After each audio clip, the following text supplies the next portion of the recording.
Hello, and welcome back to the podcast that will definitely teach you how to properly use an adverb. Welcome back to the best part of your week. Welcome back to the Love, Death, and Movies podcast. Love, Death, and Movies podcast. I already fucked it up. Internet's number one film breakdown and review podcast, the podcast that crunches watch lists week after week. Every month is a different genre. Every week is a different film in that genre. So follow us on everything. Join along for the ride, and let's watch some movies. Man, it's been a minute since I've done this, so Oh, bear it's with hard. me. It's easy to trip, isn't it? It's so easy to trip.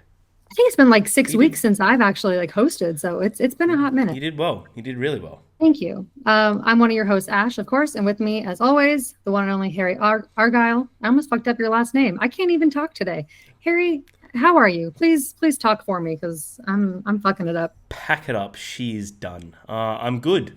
I'm really good. I'm keen to watch some of these movies that I like. Both this movie and the movie next week, I haven't seen. So we just went through a month where you hadn't seen anything, Hmm. and I hadn't seen either of the two movies that we've just watched as well. So spoilers, we're recording back to back. I'm away. Never do that. Yeah, I'm away next week. So I'm like, just sometimes this is just what you have to do. A little peek behind the Yeah, curtains. It's called sacrifices. Fucking do something with your life. That's what. yeah, Yeah. But I'm good. How are yeah. you, Ash? I'm good. Yeah, I was just thinking like we put out an episode every single week for the last year and a half, That's so pretty that's good. something to be proud of. I'm gonna give myself a little pat on the back, and yeah, sometimes you got to bulk record, and that's just the way it goes. But we always show up for the people, so we do what we have to do. Amen. But yes, Amen. as you mentioned, May begins a new month, new monthly theme, genre, whatever you want to call it. And we decided to dedicate May to the truly underappreciated Val Kilmer. Rest in peace. He will be greatly missed. He was a phenomenal actor. We were struggling with a name for this month. The best I could come up with is May We Always Remember Val. Pretty good, right? That's not bad. Like It's all right. that's like a as if your dad came up with it, and I mean that in the most positive sense You know, possible. I'll take it. It's I'll take it. adorable. It made me smile. Good. On the Well, on the graphic, it's just called Month of Val, but we'll call it May We Remember Val, right? That's I how you love say it. it. Yeah, cool. I was trying to incorporate May into it Yeah, somehow, so cool. that was the best I could do. Very well done. But yeah, we're kicking off this month with Shane Black's Kiss Kiss Bang Bang from 2005, a film that you have not seen, as you mentioned. I have seen it. This is a rare occurrence where I have seen it and you have not, which is Yeah. always fun. But yes, it came out in 2005, stars Robert Downey Jr., Val Kilmer, and Michelle Monaghan, I think is how you pronounce her name. Yeah, Monahan, Um, Monahan. Yeah. yeah. Film screenplay is, of course, written by Shane Black. He also directed it, and it's loosely based on the novel Bodies Are Where You Find Them by Brett Halliday. Sadly, I did not have time to read the book, but maybe one day. This poor film had a rough budget of $15 million, grossed 4.2 domestic at the box office, did awful. Flash forward 10 years later, he makes The Nice Guys, awful box office as well. So Shane Black he really can't get the box office right, which is unfortunate because this movie has become quite a cult classic. And I feel like The Nice Guys is also kind of going in that direction. He seems to make films that fall into that category, but they just don't do very well when they come out. So this one's definitely his more underwatched, but a really fun one to dive into. So movie is as follows. After being mistaken for an actor, a New York thief is sent to Hollywood to train under a private eye for a potential movie role. But the duo are thrown together with a struggling actress into a murder mystery. So, first time for you, Harry. What did you think of the movie? I really liked it. I think it's tough to watch this after I've seen Nice Guys. Because I was watching this, I'm like, oh, this is obviously Shane Black, and I mean that in the most positive sense. Robert Downey Jr. plays himself, Yeah. which is okay. He's a funny guy. He's very charismatic. That's why he get the role. I really liked it. I didn't love it as much as Nice Guys. And you can tell that he made Nice Guys like off the back of this, basically being like, I'm finessing everything that I did right in Kiss Kiss Bang Bang. This movie had me from the start. As soon as he ran, like he's running, he's a thief and he's running away, and he runs into the screen test. Mm-hmm. And as like when he starts like reading the lines, and then the cop comes in and he's just like, "I'm sorry, good luck," and walks away. I'm like, I like this movie. Like already, I'm like, I like this tone. I think Yeah. it's very sharp. It's very witty. It knows exactly what it is and it's insanely self aware. Mm-hmm. It does miss a little bit of the like love that Nice Guys has, but that's again, this is made before that, so I can't compare. But I think that Val's great in this. I think Val, like everyone's going to walk away from this saying that Robert Downey is the best part in this film. I think Val is. I think Absolutely I agree. think I think everything every time Val's on screen, I'm like, oh, you just control it. So He's hilarious. He's so witty. He's so quick with his humor. Yeah, it's a great character for him. absolutely, but yeah, I really enjoyed it. I thought it was good Awesome. recommendation. Ash, good recommendation. Yeah, no, I'm the same as you. I watched it after, obviously, The Nice Guys is one of my favorite films of all time. I'm not sure if you know that. Really, Um, you never there's not a mentioned that. poster right there. Yeah, It's not my number one movie on Letterboxd. you never mention it. Wow. No. But yeah, so I watched this a couple years ago after obviously having seen that one, and I really loved it, like coming off of like the tales of the nice guys. But on this rewatch, this is the first time I've rewatched it in almost 2 years. I agree with you. It doesn't stick the landing with everything it tries to do, but it really is a fun movie. And I do like how self-aware it is, how like the meta narration operates. That's different than the nice guys, how like breaking the fourth wall and being just like very self-aware of what they're trying to do. It's almost like a love letter and a little bit of like poking fun at crime noir Yeah. movies, which is also a little different than the nice guys, but still a similar recipe. I kind of call this like his less polished version of that movie. But yeah, This felt still like the nice quite guy's fun. treatment, right? It's like the Yeah. treatment for the nice guys before he wrote the entire script. That's how I kind of saw this. I'm like, there's a lot of the same shit that's in Nice Guys that's in this. Yeah. Yeah, I think one mistake he made was trying to kind of go for like a romance angle as well. Yeah, it was a bit I felt like convoluted. that didn't work, and RDJ's character is so unlikable that you really don't want to root for him in any kind of romance. Agreed. So I didn't love that aspect of it, but the actual premise of a thief turn actor having to kind of shadow this private investigator, it's a really fun concept. So Yeah. I really do like it on paper, and they do a lot of things well. So. Well, cool. I'm glad you enjoyed it. Shall we dive into the film here? That's me diving in. Um, So yeah, I did a little. Dive on in. As always, feel free to stop if you have something to add. I'll stop periodically. Before we do get into the movie, I did want to mention the intro credit sequence. I don't know what you thought of this, but I actually read that it made it onto a top 50 of all time list of like artwork Ooh, credits. I thought it was really cool. that's very cool. I could totally see that as well. It reminded me of like a like kind of like 70s Bond in a way. You know Yeah, what I I mean, I mean? haven't seen Bond movies, but I know what you mean. I can picture it. Like Yeah. not as like Bond's very much more serious, whilst this is like not as serious. But you know, like hmm if you watch Bond, you know what I mean. Yeah, Yeah, cool. Yeah, I thought it was kind of interesting that like it was enough to make it onto a list like that when it's that like kind of hidden gem of a film, and obviously didn't do very well when it came out. But yeah, that credit sequence was really cool artwork, and shout out to the artist who did that. Okay, so jumping in, we meet Harry Lockhart, a small-time thief from New York who opens the film as narrator while staring down into a pool at a Los Angeles house party. We learn that he was attempting to steal a special toy for his niece for Christmas with his thief buddy partner when a bystander stops them when they're trying to escape, and this causes his partner to get shot by the cops. On the move, he stumbles into an audition screen room, as you mentioned, which, by the way, how does one do that? How do you just yeah. randomly stumble into that? Maybe in New York that's a thing, but it I seems was a little thinking, bit shocking yeah, to me. when this wasn't in LA, I was like, that was when I was like, really? Like, yeah, Yeah, exactly. And they believe him to be an actor coming in to read for the role.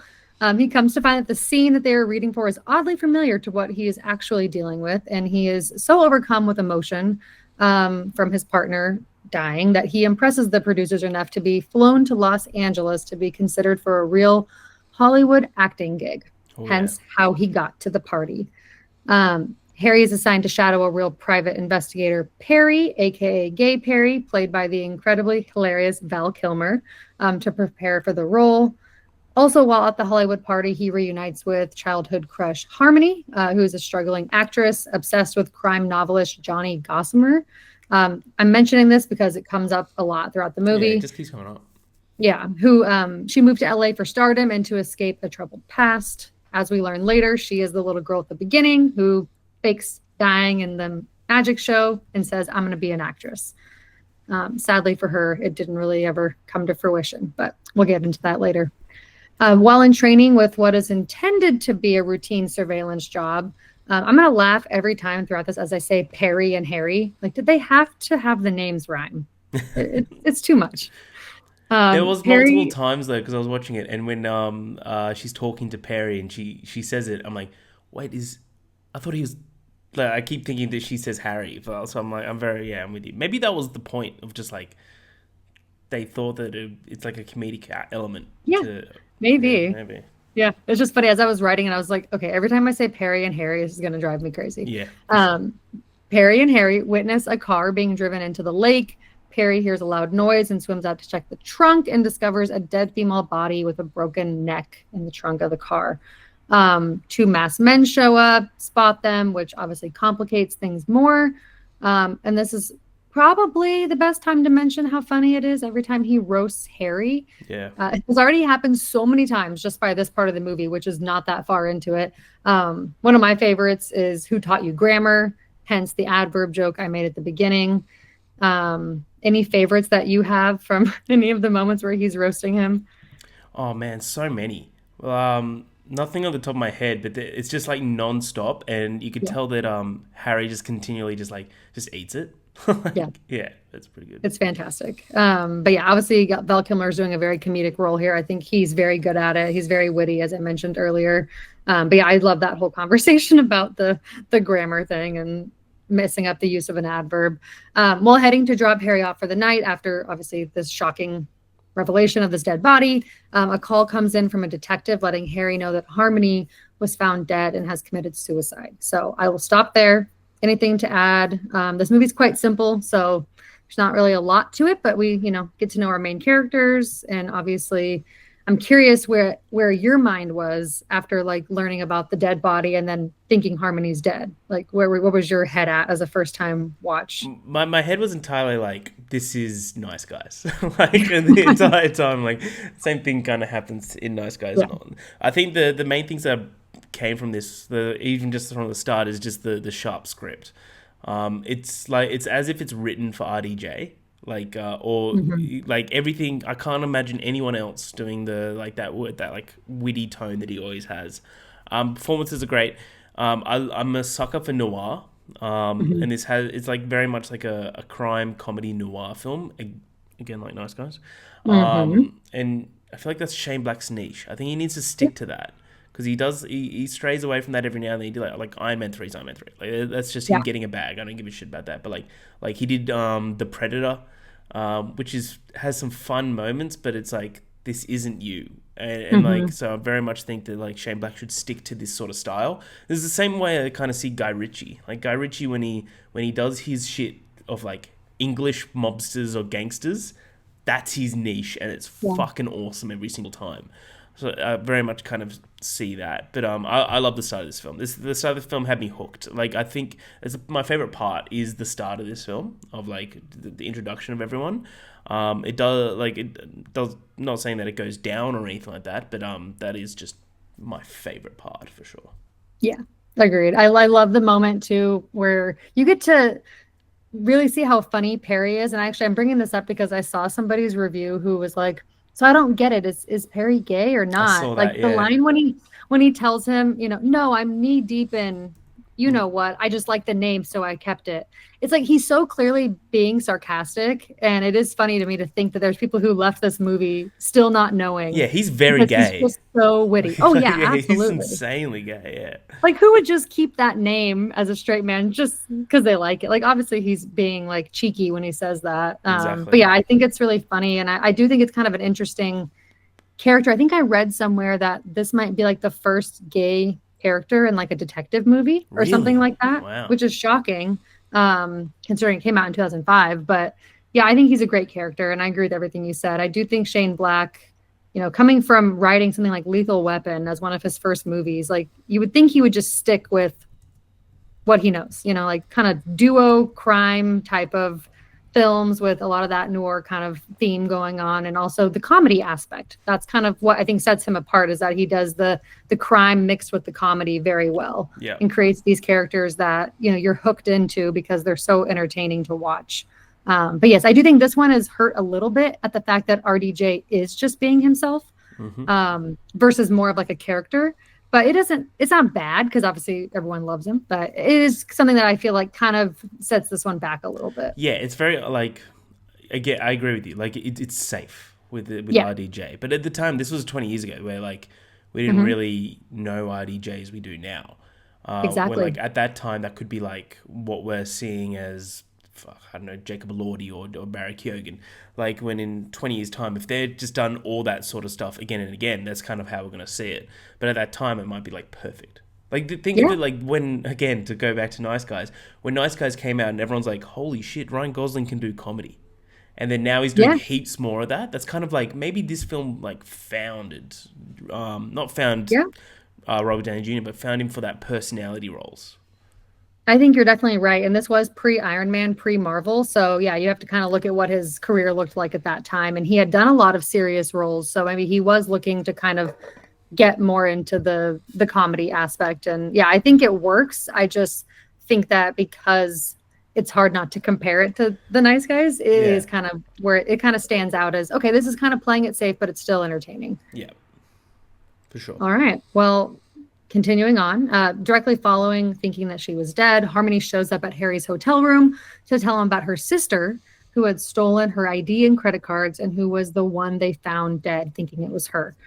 She believes there was foul play and asks for Harry's help since she believes him to be a detective. Harmony questions the details around her sister's death and believes she may have been murdered. Harry agrees to help her, even knowing he is not a real detective. Bit of a So this is scumbag where move. Scumbag move. yeah, gets interesting. Yeah, and on that note, just I'll say briefly, the way he acts about her and their past, and that she like was some like slut because she I don't know, he just the way his attitude is towards her in high school, I don't like it. I think it's Yeah, awful. And it makes me his character really not likable. He's funny as a character, but I don't think he's a good person at the core. So that was a little irritating to me. But it's very early 2000s, don't you think? yeah, Yeah, yeah, it early tracks. 2000s had like for sake of a better word, there's a lot of slut shaming in Hollywood when it comes Yeah, to early 2000 films, and that's very much like maybe I don't know like the character could have been written better, like for I sure. agree. But like maybe that's like a I don't like a satire on it because the whole movie's satire for sure. But like maybe that's what it is. But at the same time, it doesn't really come off as satire. It comes off as just like that's part of the story. And I agree with you. I was just like, Yeah. it's kind of a weird thing to. It's high school. Fuck off. Like, Well, exactly. Like she doesn't owe you anything. And yeah, it kind of came off to me like the classic, he was the friend and she didn't want him, but he wanted more. So he's going to forever have that lens. yeah, And that trope just gets a little exhausting to me when we're talking 20 years later. Like you said, it's a long time removed. So yeah, didn't love that aspect of it, but regardless, still enjoy the fact that they have to kind of come together and obviously work on this murder mystery together. I think Harmony's a fun character. So anyway, so yeah, he agrees he's not a real detective. This is going to get interesting. Also, pissing on a dead corpse might be the most shocking thing that happens in this film. yeah. Um, That was that, fucking hilarious though. yeah, I was like, what? What? Yeah, So Harry panics after finding the dead woman's corpse in his hotel room. So he calls Perry, who directs him on how to properly rid of the body by wrapping it up and getting it downstairs. And he says, I'll be there in 4 minutes. And he is there in exactly 4 minutes.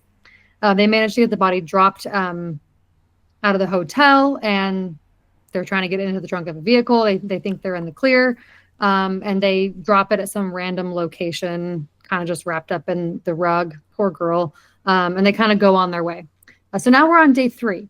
So Harmony and Harry meet to discuss her sister. She shares with him that she's convinced her sister, or I'm sorry, that she convinced her sister that novelist Johnny Gossamer, who I mentioned earlier, was her real father. yeah.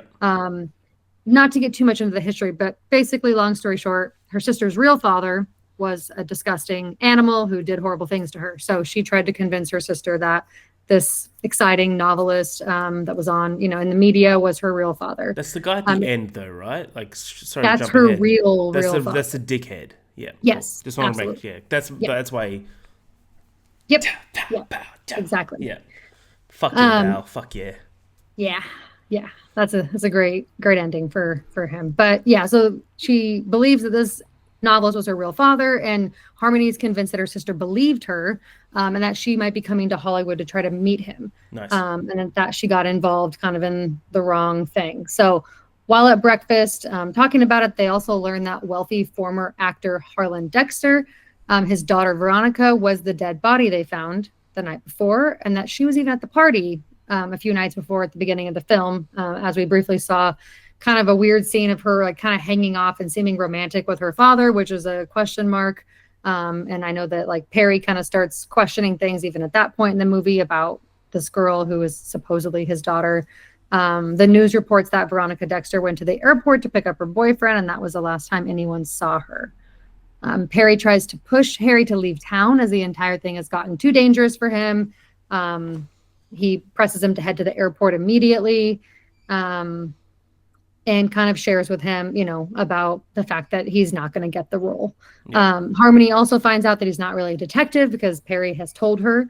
Obviously, Harry's upset with Perry because of this, and they have a little bit of a falling out. And this is where he tells him, you're never going to get the acting role. So it's just a ruse to kind of be able to get Colin Farrell, which I think is hilarious. Yeah, it's like Colin Farrell, yeah. They're just using you to try to, kind of have them lower their demand for what they want him to get paid. So you should leave before something bad happens to you. And he leaves pissed off and tells him, don't quit your gay job, which I think is a really funny response. It is. Honestly. It's good. It's good writing. There's some funny writing in here for sure. It's very Shane Black. It is. Yeah, absolutely. I think he was obviously trying to go for a specific type of character here with RDJ, and obviously even the injuries, right? He's getting his finger cut off. He's getting shot in the arm. It's much more polished and better in The Nice Guys because one, Ryan Gosling is a funnier physical comedy actor. That's just a fact. And it's just a fact. Sorry, it's just a fact. Love RDJ, but he's not a physical comedy expert. And I think also the types of injuries way funnier. So I feel like he kind of took these ideas and polished them and made it better, like we were talking about earlier. So anyways, that's all I'll add. But anything else to add here? There's some funny and cool stuff throughout this section, but this is kind of like the big setup for what's to come. Yeah, this is the section that had where they open up the trunk underwater and the girl's in there, right? Yes. Yeah, yes. And they're like, she's got shot in the head, and he thinks it's him because he's like, oh god damn it, no! And he throws the gun. He's like, give me my gun back. I got rid of it. Don't worry about it. I love that. See that? I love their dynamic. Their chemistry is great. I thought I'd love to see what RDJ what it was like filming with Val, because it looks like they had great fun together. They had great chemistry. I thought. So yeah, I think you've nailed everything on the head, to be honest.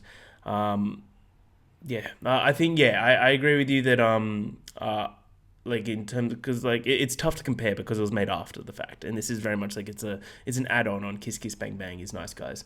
But I agree with you with Ryan Gosling. I think RDJ is we expect that from him, and Ryan Gosling we didn't expect him to be so funny, and that's kind of what makes it more funny, is because it's more of a contrast to what he usually is. That's maybe why, because RDJ is just being RDJ. That's literally just him. Maybe that's what it is. And maybe it's because he actually struggled with alcohol in real life, and he kind of went through some real life struggles. So seeing him as such a angsty, kind of down in the dumps, always kind of not coming out on top, seeing him in that character, it really does feel a little bit too close to home, maybe, especially at that time. And I do feel like it's just doesn't come off as inviting. It comes off just a little sad, and it's not as funny to me in that sense. But it's nothing against RDJ. It just doesn't work quite the same way. But yeah, still some really funny moments. Obviously, when she shuts the door and chops his finger off. I loved that, though. That bit's so funny because it could have easily been it's just cut your fingers off. Yep. Just pick them up. Yeah, things like that. I think that's hilarious. That's so good. Exactly. I agree. Yeah. Awesome. Okay, well, at the airport, Harry runs into Flicka, who is one of Harmony's friends from earlier in the movie, and finds out that her real name is Allison Ames, which helps him figure out that it was her sister who harried Perry for the surveillance job because the name was Ames. So the three reunite after he's supposed to leave town. They come to the realization that Harlan Dexter played Johnny Gossamer in a film that Harmony and her sister had watched as kids. So she believes that her sister may think that Harlan is her father mistakenly because she associates that face with the name Johnny Gossamer. Two thugs capture Harry at the club after they discover this. And this whole scene was so weird. I don't think they really explain where they get the videotape from. They just like kind of have it and watch it. It's some of the things with this movie. I feel like some of the evidence they end up finding, they don't really explain it. It's just sort of like the It's like characters too just good to have be it. true sort of things, you know? Yeah, it doesn't feel realistic, Yeah. I guess, in that sense, which is, I guess, one downfall. But anywho, they find this out Anywho. and use this information to their advantage. But Harry, unfortunately, gets captured by these two thugs. That's what I'm calling them. And they end up ripping off the finger that he's already had cut off and put back on earlier. Ouch. Um, Fucking hell. Harmony is able to get him out of the club, though, and on the way to the hospital. But she wants to make a detour to warn Perry that they are coming for him. He's like out in the park somewhere. And this whole scene is really comedic. There's like this girl that's supposed to be kind of distracting and following her. And then the thugs are following Perry, who's following her. Anywho, a gunshot goes off and she's able to get him out of there alive. And the whole time she's in this great Santa costume for like the entire 10-minute scene because she works as a dancer, like at a club, like as a waitress. I can't remember exactly what her role is. This is kind of a Christmas adjacent movie though, like Yeah. fully, like the whole time it's Christmas time, which is kind of Would you call interesting. this a Christmas movie? It has to be I then, think you right? have to, Yeah. yeah. It's kind of through the entire film, and even at the end, they say like this is the story of what happened last Christmas. Yeah. So I would say it's, It it's has definitely to a be then, Christmas yeah. movie. So the random girl who was helping the thugs at the park ends up getting into Harmony's car, just trying to escape, goes into a random car, gets in her car, which has obviously got the keys in it. Harry's asleep in the back. So she drives off, goes home, doesn't know he's in there, which seems Yeah, crazy. it's weird. He wakes up in the garage in the car and obviously comes inside and finds himself under the bed and then watches this poor girl get shot to death by one of the thugs from earlier. That was kind of horrifying, to be honest. Just the way that Right? like he like comforted her and then two bullets he hit. And I was like, Just boom, boom. It was, yeah. yeah, it was pretty dark. This movie is really, I would say in its themes, it's darker than The Nice Guys for Oh sure. yeah, absolutely. There's some brutal stuff in here. Nice Guys But felt more of like accessible in a way that's like not as dark. maybe that's what he was going for. Maybe Maybe. he thought this might be a little too much for people. You might be right. Um, but yeah, that scene is definitely brutal. And so yeah, girl's on the ground. He gets up thinking he's in the clear to leave, and the thug walks in.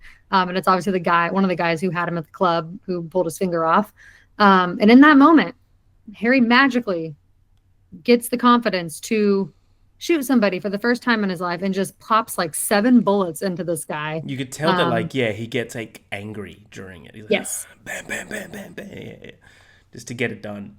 I do love those moments in movies where like a character who's kind of been like beat up on their whole life finally like gains the courage to fight back. It felt a little unrealistic that he'd be able to just use a gun like that, but we don't ask those kind of questions with movies. It's just is what it is. He just Agreed. knows how to do it. It's like one of those just go with it. Yeah. Yeah. I think Adam kept saying something. He was like, "Oh, he just knows how to use a gun now." And I was like, "Don't question it. That's movie magic. Don't worry Yeah. about it." You just point and press the trigger, you know? It Exactly. can't be that hard. It can't be that The hard. guy's so close, you're not gonna miss him. Like it can't be that Yeah. hard. Just Just so anyways, guy's dead. Harmony's adamant about trying to figure out what happened to her sister, while Perry is trying to figure out why Veronica Dexhart would come home from Paris after 10 years, who had also filed a lawsuit against her father, only to withdraw it a year later and be seen all over him at the party at the beginning of the film. He just does not think it adds up. This is a consistent theme throughout the whole movie. Harmony and Harry finally spend the night together after he comes clean about being a thief, only for him to freak out after learning that she slept with his high school best friend. He's kind of the worst. This is such an immature response to have, and I really don't like this scene at all. I think I don't know if you're trying to like be satire, but it does not come off that way, like you mentioned earlier. I think this whole premise of him being pissed about that, what was the yeah, point of the whole like coming together and getting in bed together just for him to react like that? I thought it was kind of a stupid yeah. I was like, choice, you're a to be fucking honest. adult. Like, Yeah, get that was over high it. school. I was like, the joke's done. Like, it's funny if it's like one like an offhanded comment. I'll be like, oh, that's fun. But like him actually doing that, I was like, man, you're such a loser. Like, Yeah, I didn't think it was a great choice for the story because it's like if you're going to go the romance angle, why are you trying to continuously find ways to push them apart all the way up until the end? It yeah, just, I don't know, it irritated me. I do think that unfortunately some of the ways that Harmony's treated is a result of the time period and not necessarily a result of them trying to say something about that trope. I do, unfortunately, that's the way it came up to me, at least, was that it was just, oh, this is 2005 and this is unfortunately how we see women, and that's just kind of what it is. It's a period in time, and I tried not to let it ruin anything for me, but that was the only storyline that I just kind of thought was getting a little bit old by the end. You'd be right there, though. You'd be right. Yeah, of course I'm right. You do be right. You do be right. Anyways, so even though Perry tries to get Harmony to stop digging deeper, she doesn't listen. She ends up realizing that if the dead body, which again, I have no clue how she made the connection to the mental hospital, but she gets the idea that when Harry confirms that there was no assault to the body that was found and she was not wearing underwear, that clicks for her that there's only one option that could be if that's the case. So she's headed to the location where she thinks she's going to get the answers, and they're going to meet her there. I have one more section pretty much to finish off the movie. Do you have anything to add here, or you want me to just finish it off? No, you're going really well. I like all my notes that I have. I'm just like, oh, you've ticked that, you've ticked that, you've ticked that. Killing it. Fuck yeah. All right. So Perry and Harry show up at the mental institute. That's a mouthful. And figure out that Veronica was a patient there. The patients don't wear underwear under their like scrubs or uniforms, whatever you want to call it, which is interesting. So this is how Harmony made that connection. But Harmony's not there anymore. They also realize that the current daughter is actually a fake. They get caught, though, and are taken at gunpoint. Perry has this great whole thing about the distance you should hold the gun behind someone's back, and he's able to get the gun away from the guy. And they start questioning him, trying to get answers about Harlan and the fake daughter and Veronica. And this ends with Harry accidentally shooting the guy and killing him. So therefore, no more information can come from it. Yeah. It's a hysterical scene. It's so Harry-coded, if you want to call it that. It's just it makes sense considering what happened with the dead body earlier in the film. Yeah. They are taken again, though, as they try to escape. And I didn't put this in the notes, but this whole time they've had all this meta, like, fourth wall break conversation about how there has to be a hostage situation halfway through the movie. And we have like, all the things they've described that happen in the Johnny Gossamer books has happened to them in their situation. So they're really trying to have that commentary throughout, which I do think is really fun. So Harlan himself, with a couple of his goons, if you want to call them that, capture them again as they're trying to leave. Harry is tortured with, I believe, like voltage surges to his testicles. It seems like the most painful thing ever. Yeah, that was horrific. And Perry's obviously in the room. He's trying to distract one of the guys. He keeps a mini pistol in his crotch. And I love when he says the homophobes never check there. So he's able to sneak a gun in and he's able to kill the guy and they're able to get out of there. I think that's a really fun scene. The entire last bit is honestly kind of insane. So Harmony has gone to pick up the casket of the body to confirm Imagine who it is. writing this scene, by the way. Imagine writing this, yeah. I was like writing these notes. I was like, this is fucking insane. So she's driving this van that she must have stolen with the casket in the back. The doors are like flapping open. She's being followed by more of Harlan's men. Like, how many of these guys does he have? I don't know. And the van back just opens up and the casket goes flying over the bridge, perfectly landing off like the side of the bridge. Yeah. Like the light post of the sign. Yeah. Yes, exactly. Harry and Perry both get shot trying to get out of there. Harry thinks that Perry is dead and musters up the ability to fight back. But as he tries to leave, he falls off the bridge after Harlan comes after him. And he's hanging with one arm, holding on to the dead girl's arm, who's hanging out of her casket. And he's just hanging over the interstate with one arm. This shit's wild. Yeah. Absolutely wild. He ends up falling down. He's able to get to Harmony, who's passed out under the bridge. She's not like shot, but she's passed out. We flash to the hospital where Harry was able to get help and recover from his injuries. Perry rolls in a wheelchair. He's miraculously just cured and saved and come back to life. I think this movie shines when it's really poking fun at the detective movies, like how it's like, oh, well, they always survive. They always live in the end. Like there's always a Yeah. It's comeback, like, but it's a So movie. Get over it. Yeah. yeah, they're very self-aware, like you said, of what they're trying to do, which I think those moments are where it really works. Yeah. But Perry tells Harmony that her sister really did commit suicide, and she thought she saw her real father. So basically, there's this scene of Harlan with the fake daughter being intimate. She sees it, thinks it's her real father with his daughter. Given her past, this is upsetting to her, so she took her own life. It's honestly really horrific. It's so traumatic. If it's not told in Yeah, a like a tongue in cheek tone of Shane Black, it's actually a awful. really horrifying story. Yeah, this is like the one of the darkest comedies I've ever seen, as far as like the core of the elements that make it dark. I'm just like, what the fuck? And again, this is relevant due to her past, of what her father did to her, which we already discussed. So I won't go into that further. But that's important because we end the film by going back to Indiana for her sister's funeral, where Perry decides to approach an old sick man who we learn is her real father, who did those awful things to her. He has some words for him, and lets the old man know what he really thinks of him. And there's that great like ending line where it's like, yeah, big tough guy, which I think is a great conversation to have with someone who thinks they're in this like tough, powerful situation. And of course, this guy's hooked up to like a machine. He's got a breathing thing in his nose. Like he's very decrepit, and he's still trying to fight back, Yeah. with Perry, which is just, so laughable. It's like, you can't, you're not a tough guy. So just please go off and die Yeah. now. Please fucking Um, relax. Yeah. See, I think that's an interesting scene. It's not one that I was expecting when I first watched the movie, but I think it's important. So I'm glad they included it. And in the end, Harry's back in LA working for Perry, tells the great story of last Christmas in LA to a video camera. Every time you think this movie's about to end, it doesn't quite end yet. It does it like 3 times where like this is finally the ending. And then Perry finally shoves off the audience with a final goodbye.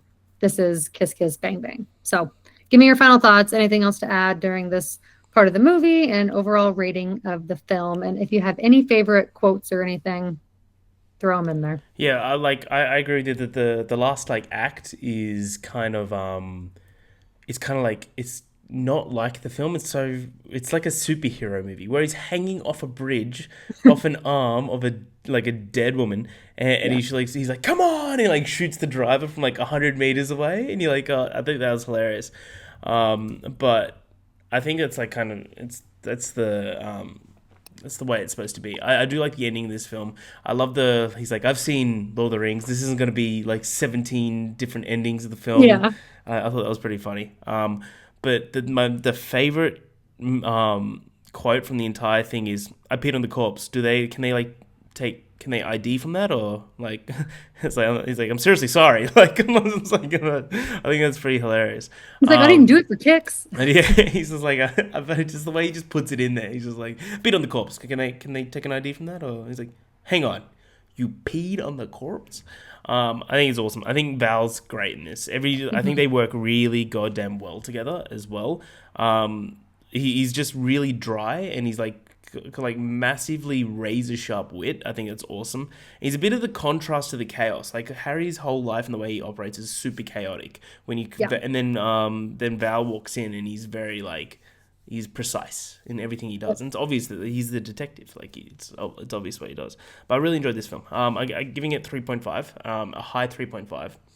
But that's just, I think it's unfair that I'm giving it 3.5 at the same time, because I am comparing it with Nice Guys, and Nice Guys I love so much more. And It's hard not to. yeah, it is hard not to, but I'm just like, this is a really good precursor to Nice Guys. I really do wish I watched this before I watched Nice Guys, but this is very much like you said perfect in your review. I'm like, this walked so Nice Guys could run.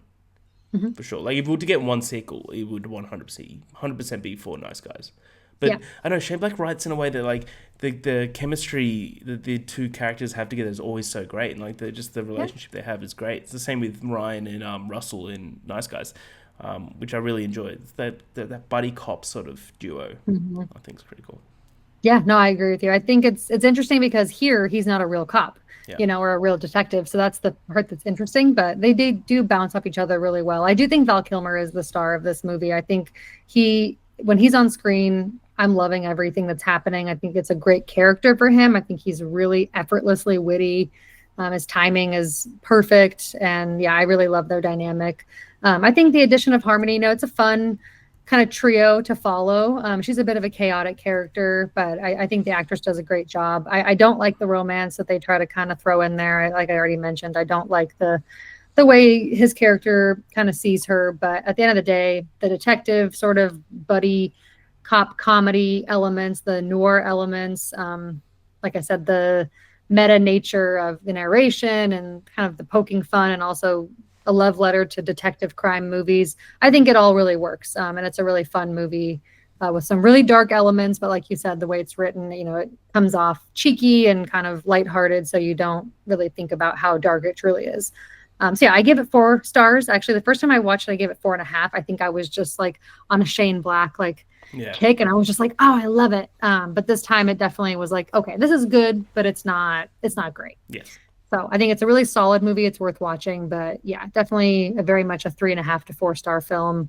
And I'm glad that you enjoyed it. So yeah, that is what we think of Kiss Kiss Bang Bang. Let us know what you think in the comments.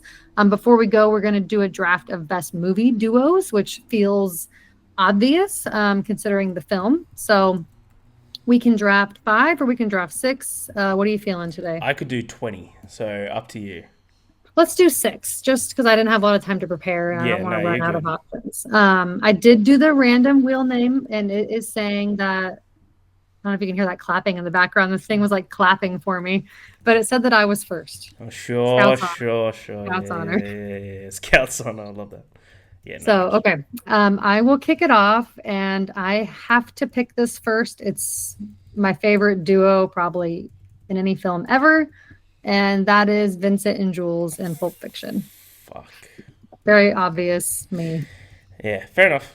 That's all right. I wouldn't pick that first anyway. I was going to pick that second, so that's okay. Nice. Okay. Well, my first will always be Han Solo and Chewie. I thought that you might pick that, so. Yeah. So. All right. That is definitely 2 very essential movie duos right there. Let's see. What do I want to do next? I want to have some variety. You can go so many sneaky ways here. I know. And I wanted to only stick with movies I've seen, obviously. There's a lot of classic ones that I just haven't seen. Like I saw Butch Cassidy and the Sundance Kid, or some of these, Bonnie and Clyde. I haven't seen those movies, so we're doing duos as well, not couples as well. No romantic couples. No romantic couples. No. Which makes what I'm about to say funny, because I feel like people make fun of these 2 a lot. I've seen jokes about that, but I'm going to take Frodo and Samwise. Damn it, yes. Yeah, nice. They have love for each other, but It's not romantic. Yeah, see, I was going to preface with, what about Neo and Trinity? But they are a couple by the end of it, so... that might not count. Okay, that's all right. Just to make it fun, because we've done couples of course. Yeah, I would never argue that. I wouldn't argue it. Okay, see, now I've got heaps that I could pick from. Pick them. I'm going to leave that for a while. I think I'm going to go with Marty and Doc out of Back to the Future. I was between that and the one I just picked. They're both fantastic. Yeah, nice. And the fact that Marty and Doc have also 3 movies, to kind of build their thing. I feel like it's even better when they have multiple movies to carry it through. Oh yeah. Okay.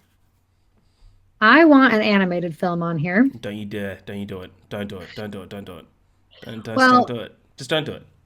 As much as I love Toy Story, I think I'm actually going to go with Shrek and Donkey, because I like the Shrek movies more. Because I'm the goat, Harry. What do you want me to do? That's a fucking good quote. Because I'm the goat. What do you want me to do? I love Shrek and Donkey. Yeah, Shrek 2 is a perfect film, so anything associated with Shrek, I'm going to take it. I might be in a bit of trouble here. Yeah, Chad, are we cooked? Getting cooked early?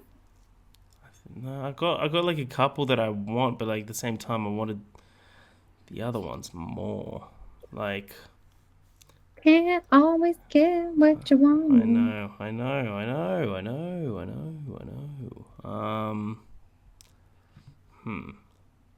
I'd go them. I'd go them maybe. We're just doing movies, right? We're not doing shows. Yeah, let's do movies. Okay. Opens up too many things if you include shows. No, it definitely does. It definitely does. I'm gonna go with Dale and Brennan from Step Brothers. Love that. You mean me and you? Yeah. You're gonna That's do a good karate in the garage? Yep. Did we just become best friends? Why are you so sweaty? Just watching Cops. I know for a fact Cops doesn't start till 4. So good. Oh man, I gotta take a comedy now too. You got me on that. Okay, I'm gonna Don't take do the it. other iconic Don't comedy do it. duo. Don't do I'm gonna it. take Harry and Lloyd from Dumb and Dumber. Okay, I'm actually okay with that. That's not what I was talking about. Good. Those two are Yeah, they're great. infinitely stupid. Well, I'm gonna do back-to-back comedies, and I'm gonna go Seth and Evan out of Superbad. Oh, nice. How did I forget about that? Okay. All right. This list is looking a little bit too male dominated for my taste, so I'm going to add some females into the mix now. I'm going to pick Thelma and Louise. Dude, this entire draft is cooked. You could have picked it. I could have, but I didn't think of it until right after I said what I wanted. It's just a little too much male energy going on these lists. So. I agree. So let's wait. You do Thelma and Louise, yep. If you don't pick any women, Harry, people are going to think that you hate women. Hey, you can think what you want. I'm gonna pick. Let's make this a bit diverse. I'm gonna pick Nicholas Angel and Danny Butterman from Hot Fuzz. I was like, what names are you saying? I don't think that I remember that was their names. What was it again? Nicholas Angel and Danny Butterman. It's been forever since I've seen that movie. Okay. That movie is a Great 10 out of film. 10. The movie is Yeah. 5 out of 5. Nothing can hold it. I own it. It's great. I own it. I'm still Shaun of the Dead is my number one, but that one's definitely a close second. I agree. No, I think Shaun of the Dead's my close one as well. But in terms of the duos, they're just... Yeah, no, they're great. Just him, I mean, obviously Nick Frost and oh my gosh, Simon Pegg are a great duo. In What do you think about Nick Frost as Hagrid?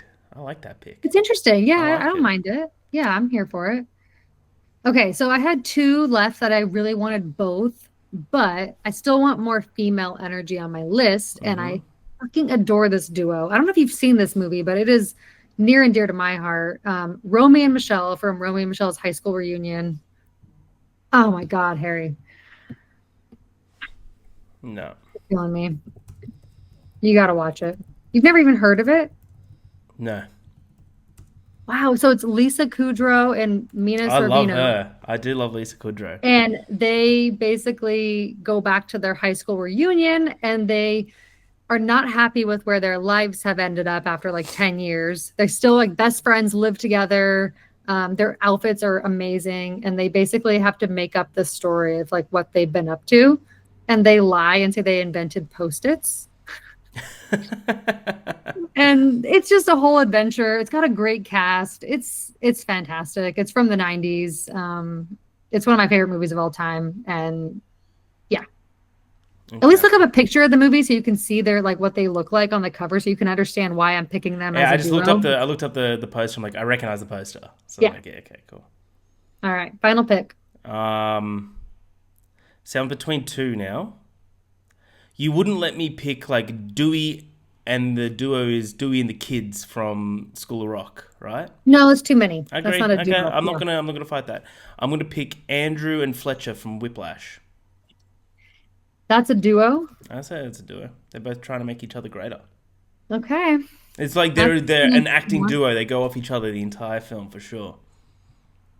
I feel like that opens up the definition a lot, but I'm happy to. No. I allow it. I got another one if you want. Let's just do 7 then. Why not? Let's just pick one last one so I can get the one that I was going to pick anyways. Nice one. Okay, so my final pick then, I'm going to pick Jay and Silent Bob. Oh, fuck you. I had to get a Kevin Smith. Yeah, you, on by that. the way, if anyone votes for me, you suck. Hey, you guys some good ones in there. Yeah, but you just gonna go with the original Clerks? I think. Sure. Yeah, well, Yeah. it's the character, so doesn't really Yeah. matter. Okay, dude, that's a good pick. I'm proud of you for that. Well done. I love those two are just unreal. I'm proud of you for that one. We reviewed Clerks like a year ago now. It's a good movie. It's a Oh fucking yeah. good movie. I think I'm gonna go with Carl and Russell out of Up. Oh, Yeah, that's right. love it.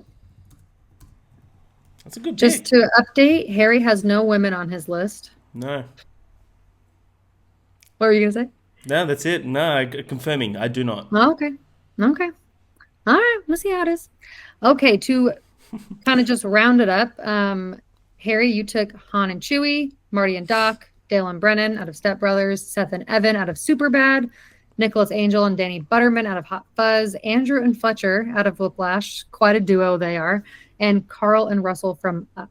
I took Vincent and Jules out of Pulp Fiction, Frodo and Samwise out of any Lord of the Rings movie, Shrek and Donkey, Harry and Lloyd out of Dumb and Dumber, Thelma and Louise out of Thelma and Louise, Romy and Michelle out of Romy and Michelle's High School Reunion, and Jay and Silent Bob out of any movie they're in, but we'll go with Clerks. Yeah, I think I won. Yeah, you definitely won. I'll hold up, and I was like, yeah, wholeheartedly. I'm like, Not bad for not a lot of preparation. that's really good. The fuck Nice. is Well, Romy Michelle's High School? we love Reunion? movie duos. We enjoyed Kiss Kiss Bang Bang. Let us know your thoughts on the film in the comments. Let us know who won the draft. Follow us on everything. We greatly appreciate it. But until next week, I guess I should share what we're doing. What of are we course. doing? So next week, which we're definitely not going to record right after this, is going to be 1993's Tombstone. Which I'm very excited to talk about. Just an absolutely incredible role from Val Kilmer. So more to come on that next week. But until then, I'm Ash. That's Harry, and we will see you at the movies. We didn't draft Starsky and Hutch. This list is cooked, chat. Have a good day.